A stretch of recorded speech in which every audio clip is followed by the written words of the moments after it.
Generations Bank has been serving the financial needs of the Finger Lakes region since 1870. Generations combines the best of modern banking with dedication to the local community. Visit them at mygenbank.com. Generations Bank, member FDIC, and equal housing lender.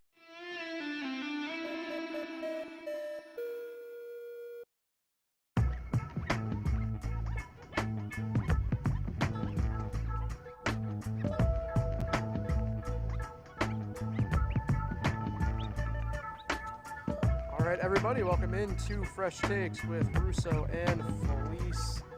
Back at it again. We are hot. That's factual, but we got one of our championships down through the door. One more still to be decided for the winter sports. Yeah, it's gonna be a pretty good episode. Nick, good seeing you. Tease a little bit up front here. You're off on a very special journey, I would say, for any baseball fan this weekend. Yeah, I am. First of all, I just gotta take in the news. You know, my guy Monty Williams, Notre Dame alum, getting fired today. But Wow, tough day. Yeah. But going to Wrigley Field on Friday for the classic Friday afternoon game. It's a great way to start everybody's weekend with a little Cubs baseball as they play Friday afternoon games all season long when they're home. So, I've been to Fenway Park. Now I'm going to go to Wrigley Field. Another one, cross it off. I am definitely nowhere near to all of them, but, another one to cross off this week. Going for brother. Neither one of us are. But, Wrigley is by far my favorite field that I've been to. We'll get more into the stuff later on, though, at the end. Like we do when I go to Falcon Park? When I go to Richmond, for example. Well, that's a different discussion.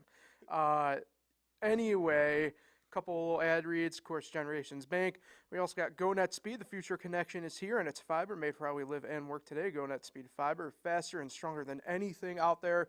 You can check availability in your area as well as plans and pricing at gonetspeed.com. Get ready for fast and reliable fiber internet straight to your home. And Cicino's Pizzeria and Restaurant. Visit Cicino's Pizzeria and Restaurant, their original Waterloo location, or all-new renovated location in Geneva. Dine in, takeout, delivery, catering, and banquets. Order online at Cicinos.com. Live, laugh, and eat well. It's the Italian way. So we'll get the one part, obviously, that we really have to get to here today, as I would call it, Nick. Out of the way, like we had the past couple podcasts, even though it's much to both of our chagrins. I do have some breaking news. Oh. MLB breaking news. Go ahead. As surprising. Go ahead. Brian Reynolds, home run. Oh. 17-game hitting streak right now. Longest active in the league. He's going to catch DiMaggio.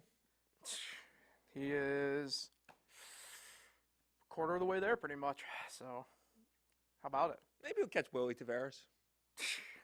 That's a name I haven't heard in a minute.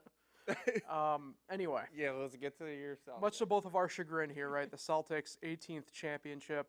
They secured it Monday night against Dallas.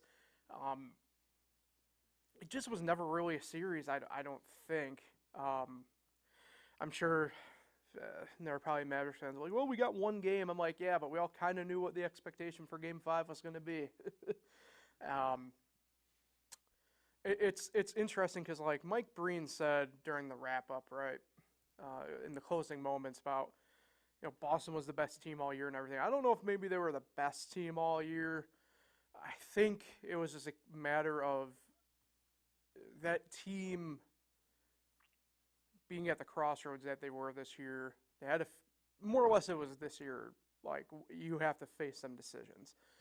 We've been over that a ton. But I think, and I'm not trying to disvalue this championship, right? Or undervalue what this championship means to this team. But I don't want to say, like, TikTok right now is big on the Mickey Mouse run for Tatum and the Celtics. Don't know if I'd go that far with it, but it was definitely one of the easier paths in recent memory, right? Mm-hmm. Like, you really shouldn't have had a problem with the Heat, in theory. You really shouldn't have had a problem with the Pacers, in theory, right? You shouldn't have had a problem with, like, the Knicks, in theory, right? you shouldn't have had a problem with the Mavs, in theory. And that was the thing with this series where I just thought, albeit it was what they did was expected, they just kind of dominated the finals, right? Like, I know there were moments where they kind of did that typical Celtic thing we've seen them do in this run the past few years where, we're kind of thinking like, okay, is this Brown-Tatum thing going to take off here? They had those moments, but at the end of the day,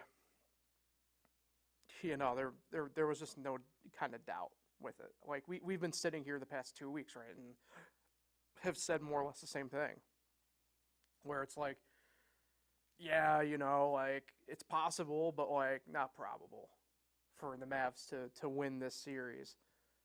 And outside of really one game, they just didn't come up to the moment. And Boston, like I said, much to our chagrin, me and you, Nick, they deserve it at the end of the day. They do. They were the best team all year, and they proved it in the playoffs. Also didn't face Jimmy Butler, Donovan Mitchell, or Tyrese Halliburton on to get to the finals. And they played just as, without them on the floor, they played just as much good defense as Luka Doncic does. So, yeah, that's a pretty easy run. I hate when they say not a great team, but a great run. Not a great run either. So, but they were the best team. I mean, Drew Holiday gave them this title. Not getting him was the key. Drew Holiday, the people that need the recognition in this championship is definitely Drew Holiday, Jaylen Brown, Kristaps Porzingis, Al Horford, Peyton Pritchard, Sam Hauser. The list goes on and on. I can't think of any other names. O.J. Brissett. O.J. Brissett. Xavier Tillman. Then you got Brad Stevens. You got the guy who watches the same movie every week, the guy, the coach there. Joe Mazzulla. Joe Mazzulla. Jeff Van Gundy. I don't think I'm missing a name. Jeff Van Gundy. Yeah, Jeff Van Gundy. Let's give Tom Thibodeau. He started this. So, obviously, I am obviously making a reference that I am not mentioning Jason Tatum because he was on a good team.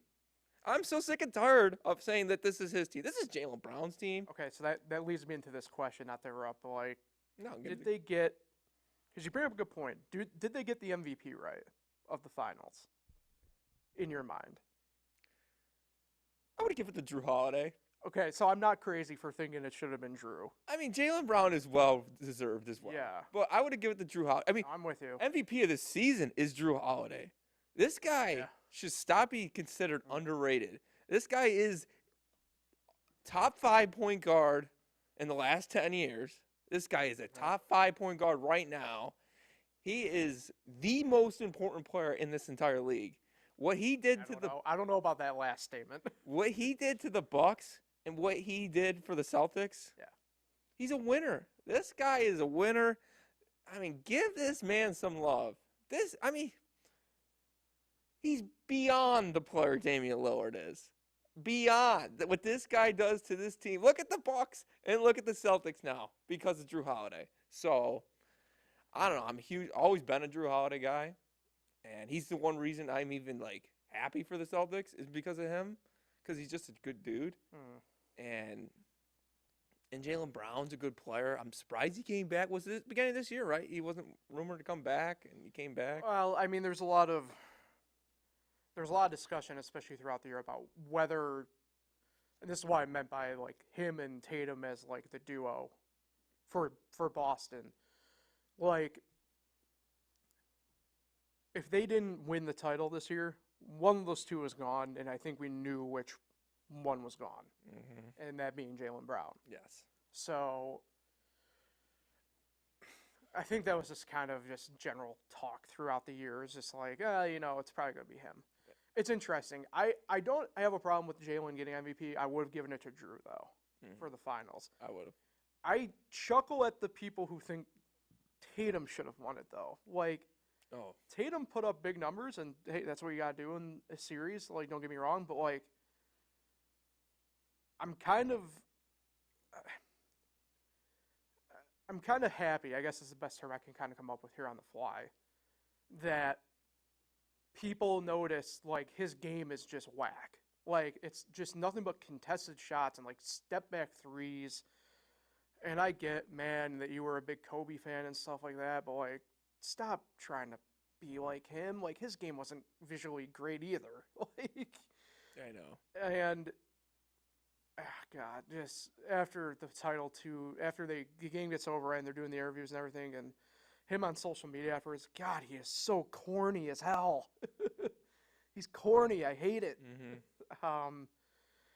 But, yeah, it's interesting. I do want to spend a second here on the Mavs, though. You brought up something kind of in this, right? Luka he got, I feel like, exposed in the past couple weeks here. And I guess it's really more 10 days of sorts is the way the finals break down. But, like, obviously his defense, and, like, I think we all kind of knew about the ref thing a little bit. But, like, man, was he brutal this series. He's lucky he has game 4. Just brutal. And even then, like, how much of that can you just put squarely on him in some ways? And I guess it's probably most of it, right? But, like, just, I don't think one game in my mind like that. And that's what I mean when I go back to, like, what I said about just, like, the Celtics dominating the Mavs. Like, I don't know if one game really salvages what was just a truly, like, atrocious series for the Mavericks. It was. Yeah. Yeah, it was not a good series for Kyrie, especially not in Boston. In Boston, yeah. Had some ugly games there, the 3 there. I mean, obviously, you guys know if you follow the show, I wasn't a fan of either one of these teams. Mostly in part because of the Mavericks, you know. Oh, boo-hoo, Brunson talked to his dad it's 2 off seasons ago, and they tanked last year, so that way we couldn't get their pick. So, boo-hoo to them. Wasn't too upset that they lost. As much as Boston, someone had to win. So, I mean, can we just agree Boston needed another championship? It's been too long.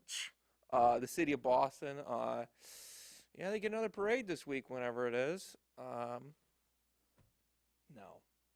I hate Boston. But, you know, they were the better team. They deserved it. The Mavericks got hot. They played a Clippers team that always chokes. They played a very young Thunder and Timberwolves team. I think if they get Denver in the Western Conference Finals, they do not move on. I think Minnesota could have been the only team that would beat Denver, and they proved that. And, yeah. And it's just, you know, it's Cowboys country there. You know, they're the winners in that city. So, but, yeah, disappointing end of Dallas's run. But, you know, you have to root for Dave Portnoy and Mark Cuban. It's a tough choice.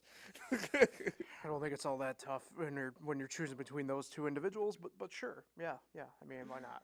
I mean, were you surprised how, you know, they got blown out in the series, basically? I mean, when you play in a championship series, I don't think you expect it to be like that. That was terrible. You know what I mean? It's more or less, frankly, back-to-back years of NBA championships. It's been that way. I mean, for all purposes, Miami really was never in that series last year against Denver either. No. Like, again, it was all like the Mavs. Like, okay, they had one game, but, like, that doesn't really, you know, carry over for the other 4. What's your thoughts when people say they want to put this Celtic team in as one of the great teams? Like, we're talking all-time great? Yeah. No. Because, you know, what they go 16-3. What they have 66 wins, something like that. It's interesting because I don't know if you saw it because I think it was Bleacher Report that I want to say it was Bleacher Report that posted it. It was like ranking the last 5 NBA champion teams. I'm like, I mean, this Celtics team's probably the 5th out of the 5. Like, I would go Denver last year. They ain't beating the 08 team. They would not beat the Boston 08 team, that's for sure. No, that was a great team. As much as I can't stand Paul Pierce. No, I mean, like, that's an actual, like, all-time team. Yeah. But, like, out of the last even 5 years of, like, doing that rank thing, like, I'd go Denver last year at 1. Probably go that Golden State team in 22 at number 2. Probably Milwaukee at 3 in 21. And in all honesty, I'd probably put that Laker bubble team at 4 before I put the Celtic team at 5. Look at Toronto. How long was that? Toronto was 2018. Oh wow, so long ago. Yeah. That was a good. That was a great one-person leading him to a championship type. Yeah. Thing. But yeah, I mean, I mean, they probably trend more closer to like that 04 Pistons team, but I would say like that 04 Pistons team was still better than them. So yeah, I don't see them as an all-time great. no. No. I mean, what are your thoughts of people saying it's a great run? Because personally, I think mean, it is a great run. I mean, you do have to go out there, right, and play those games. Like, at the end of the day, it's a more or less 2-month season of no escape, right? And if you escape, you're done. You know, so it's hard to ignore, I think, that in that regard. now this question: was it a good year? How will you remember the 20? Yeah, I mean, I think it was for season? the most part. For the most part, I mean, I think a lot of the stuff that occurred in the 2024 portion, and what I mean by that is like the media deal where, you know, there's a lot of bad taste in a lot of people's mouths that we're losing, or because it's not official, more than likely losing inside the NBA, right? And those guys who are a staple of the league and of the sport, right? The All-Star game again this year, I think there was a lot of hope because they reverted back to that old system, and it just was miserably bad again. And I think the general, I mean, play this year wasn't great, you know, but it's tough to gauge. I just think it was a good year. It was what the Pacers did a good thing or a bad thing? What do you mean? How much they scored but didn't play any deep. I could kind of care less about it. It's interesting for me because like I don't even view that Pacer team as being the same thing all year because it's kind of weird after that Buddy Hield trade they kind of honestly fell off. You have to remember they were the second seed for half the year. Yeah. Then they do that trade thinking it was going to help out. All the way to 6. Kind of didn't. Yeah, I mean they were more or less a bucket away from the play-in tournament. So in-season tournament. Good, but I'm going to need more of a sample size. Yeah, can't they make the championship game? Why is that an exhibition? I don't know. I didn't get that. We went over that too, me and you. I remember discussing that. Why? And then the one thing, obviously, Knicks fan. Yeah. We make the playoffs, the quarterfinals, whatever you want to call it, of the NCAA tournament. We get rewarded. Our reward for making it is to play the Celtics and Bucks 5 times. Mm-hmm. That's kind of ridiculous. That those are the teams we had to play 5 times. Yeah, I think there's some tweaking still to be done, obviously, on like that schedule side of things, but it's also really hard. It was really hard to make the. Yeah, I mean, I just think it's good in theory, but it needs to be worked out a little bit more still. Let's get over to hockey a little bit. Stanley Cup Final before we get to really the rest of their last of the podcast here. Really at this point already. These last 2 games, man. Yeah, when we were sitting here last week, I said it. Panthers were gonna figure this deal out and wrap it up, and like you said, Nick, here we are 2 games later. Edmonton with a couple wins, and all of a sudden you kind of feel like the Oilers actually have the momentum heading back to Alberta. Yeah, I mean, I watched pretty much all of last night's game in its entirety. There was some stuff, obviously, with the baseball world that drew me away about halfway through the game. But, yeah, I mean, it's crazy. I mean, I kind of had written the Oilers off, and here we are. All of a sudden, like I said, it feels like finals. It feels like they have the momentum right now. Yeah. I mean, we could be in store for one of those great finals. Has someone come back from down 3-0 in the finals? No, it's never happened. Mm-mm. They were all pre-finals matchups. So you want to put him in, obviously no one's ever going to be in the same conversation as Gretzky. I mean, there's 2 different categories. There's the Gretzky category, and then there's everybody else. Mm-hmm. You're never going to put him in that conversation. But if McDavid pulls this off and creates the first ever 3-0 comeback in Stanley Cup Final history and wins his first championship, that will be one of the great runs, the great stories of this league's history. And obviously, he's only halfway there. I mean, we're game 6. We feel like we're at the end of the series, but Edmonton's got to go out and win 2 more games still. And Florida, they feeling the pressure, losing in this series just a year ago, and it is hard to win that. It's like, closing a game. It's like closing a series out, closing a baseball game. That's a tough job to get those last 3 outs. It's a tough job to get that last win. I am changing my opinion of the series. I thought Florida was going to win this series in 5 when they were up like 2-0, then eventually 3-0. I think Edmonton's going to win this thing in 7. I think they're going to drag them back to Sunrise after this. As I like how they're saying they're dragging.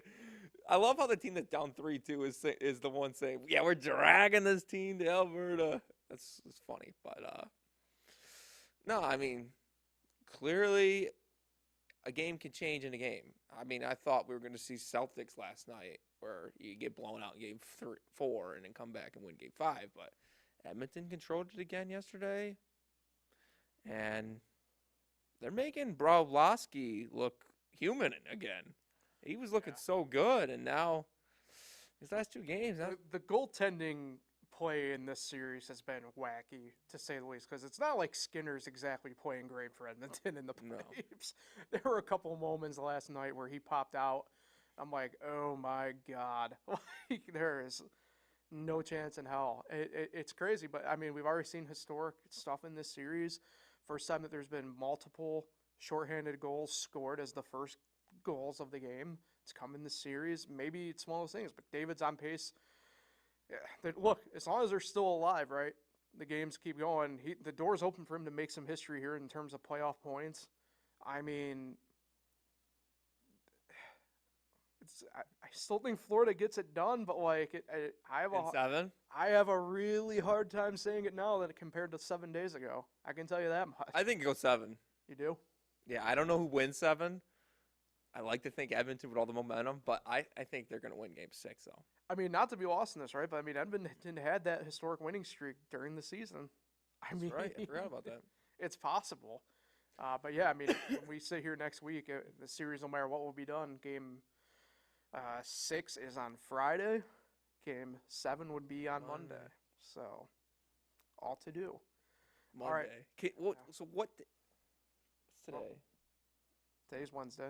The 23rd of June when we'll be watching a hockey game. Isn't that kind of crazy? Love it. And I mean, it comes back in October, like almost September. All right. Jeez, that's off season is really short. They pick on baseball for being long. Yeah, but they give these guys some pretty good breaks in between games for the most part. Yeah. Anyway, transition here over to the final. Sorry. Sounded like that thing was on.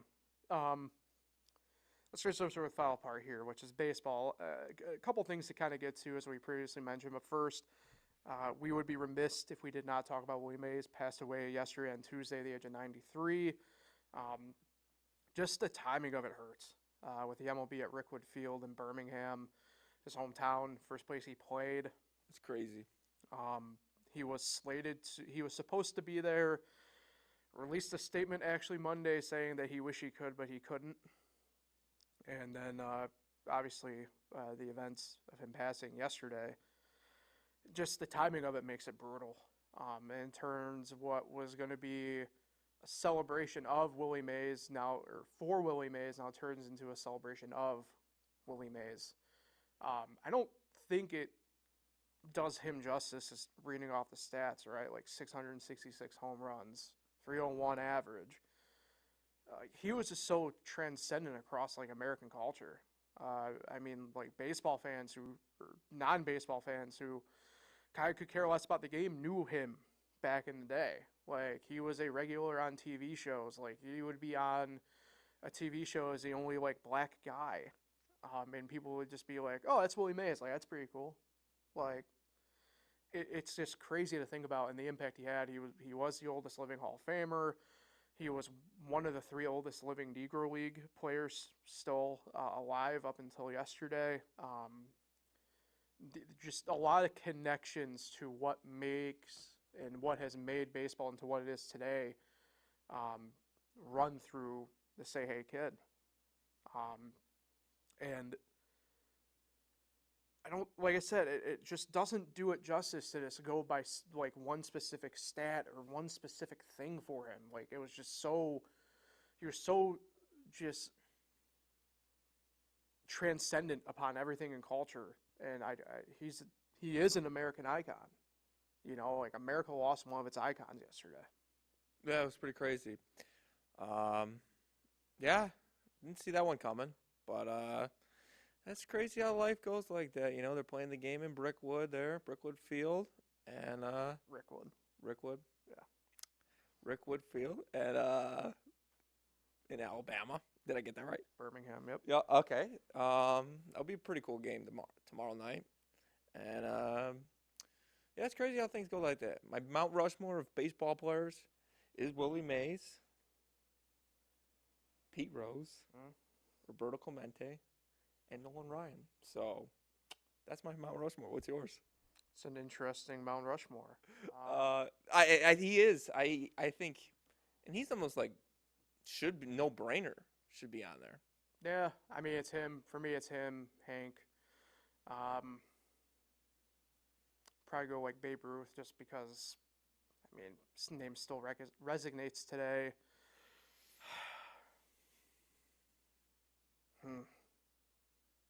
Ted Williams. I don't know who I had to go with that 4th. Could probably I put go Nolan Ryan on there because his pitching dominance is just unbelievable. Yeah, a lot of stuff for not a lot of show. But the point is, we have Willie Mays. Yeah. We both have Willie Mays on there. Yeah. He is, I think, one of the greatest players to ever play the game. He's an icon, like you said, and he will be missed. I didn't realize he was 93. Yeah. Wow. When did he play? When was the last time he played? 71 was his final year. Wow. So right around the same time as Clemente.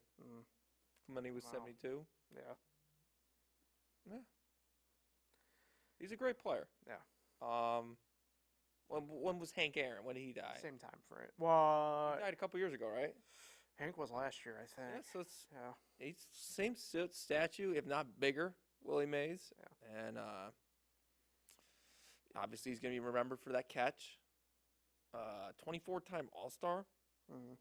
That's insane. Is that the most All-Stars? I think, but I'd have to double check. That is that's a lot. I mean, Mitch Keller's going to get a second this year. But no, that's one of the great players. Long way to go for Mitch. Yeah, it's he's one of the great players, and it's sad to see Yeah. great player go like that. No easy way to transition away from that, but as we mentioned from the top, you're off to Wrigley this weekend, you and Matt. Didn't realize you'd be seeing the Mets. Yeah.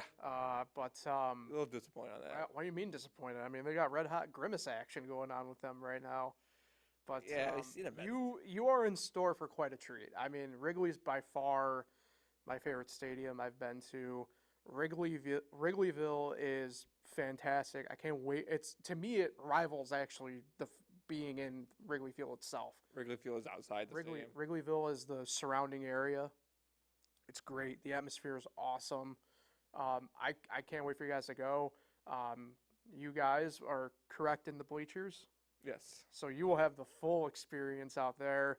I'm really happy for you guys to go and experience Wrigley Field. Yeah, I'm excited.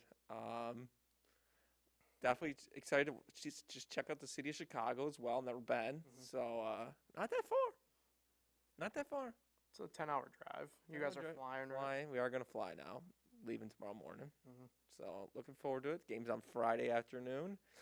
We got old lefty battle, Jose Quintana taking on Shota Manga. So, Oh, boy, for you. Hey, how about Mookie Betts? How's Mookie Betts doing? Not the point. We'll circle back to that. Yeah, we got Shota Manga on the mound. Doesn't throw more than 95, but, Jose Quintana obviously rooting for the Mets. Who doesn't throw more than 88. But that's my guy, Quintana, for 1.5 year there. Yeah, watching the Mets again. Should be fun. If you got any more advice, just let me know. Yeah, I'm trying to think because it has been a few years since I was last year, 2019, so I think my only advice is really just enjoy it. How many times you gone? Twice. There was a possibility this summer of going. I don't know if it's going to happen, but I think the best advice I have is to literally just go enjoy it and have fun. I mean, Wrigley, and I've been to Fenway too, and I don't mean to knock Fenway, but it's completely different than being at Wrigley. There's something different about being at Wrigley. What's the deal with the Steve Bartman seat? Is that like, can you check that out? So, my understanding, and I might be a little bit off base, like I said, it's been a few years and everything, but can you sit there? I mean, I know the seat is available for sale, each game, but I don't think they allow for people to kind of congregate. Near it. Correct. Yeah. So. It's kind of cool. It's interesting. Yeah. This is like where a fan sat. Where are you guys staying, by the way? Are you guys staying?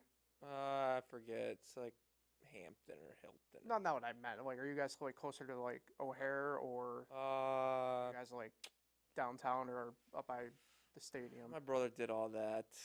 I don't know. Okay. We're downtown city. I know we're not too far from Wrigley. Okay. So you're definitely on the north side then. Yes. So you're gonna have to Uber into like downtown. Yeah. Downtown. Yeah, I think, I don't know. How long are you guys there for? I don't think I ever got that out of you. Till Sunday. Till Sunday? 3 nights. Leaving tomorrow morning. Yeah, I would definitely say try and take advantage. There's a couple cool spots. I've always wanted to go to Grant Park, but I haven't. Although I think, actually, that part might be closed because that's where the NASCAR race is coming up, and they're already doing setup for it. So I don't know if you'll be able to get down to, like, Grant Park. And what about the Bean? Sure. I'm not kind of into, like, that touristy trap type of stuff. I enjoy – Chicago's cool. I've driven Lakeshore Boulevard once. It's one of those things where I think for you guys, obviously, walking part of it will suffice. There's a lot of interesting parts of Chicago. I'd go and experience as best you can, but definitely like Wrigley and that part of it is the main deal. Deep dish pizza. The main deal. You mean casserole? It's the main deal for you guys. So I would just say go out and enjoy that and just enjoy the experience. Wrigley's, like I said, if you haven't been yet, other people out there, you have to go. Like I said, I don't mean to shoot down on Fenway like this. Fenway was nice, but there's just something different about Wrigley. There genuinely is something different about Wrigley when you walk through those gates. You feel it instantly. All right, looking forward to it. I'll send you a photo. Appreciate it. I think that's it. Other than the fact that I do want to mention a couple things. One, Nick was down the rabbit hole today, I noticed, in baseball stats, which I appreciate. That's usually my lane. And two, next week will be our regular week of quote-unquote regular hours. We'll be moving to our summer schedule here after next week, so we'll be off for July 3rd, July 4th Eve, as Nick would call it. What's going on next Wednesday? Well, we'll have the Stanley Cup to discuss and your Wrigley trip to discuss, and that's probably about it, to be completely honest. Anything else going on next Wednesday? Oh, you little. The big birthday. I just realized it too, the way you were setting it up. Yeah. Paul's birthday next Wednesday. It is. The big one. Did not fully realize that. But yeah, well, whatever. But yeah, so next week will be it for our regular kind of block of schedule until football season rolls around here in a couple months. But yeah, just look, we could talk baseball all we want, but we know you guys don't want to. So that's that. Nick, turn it over to you. Who you shouting out today? I don't have one. Really? Ladies and gentlemen, we got him. Yeah, you got me. What's going on this week? Going to Chicago. We got Can't think of anything Chicago related.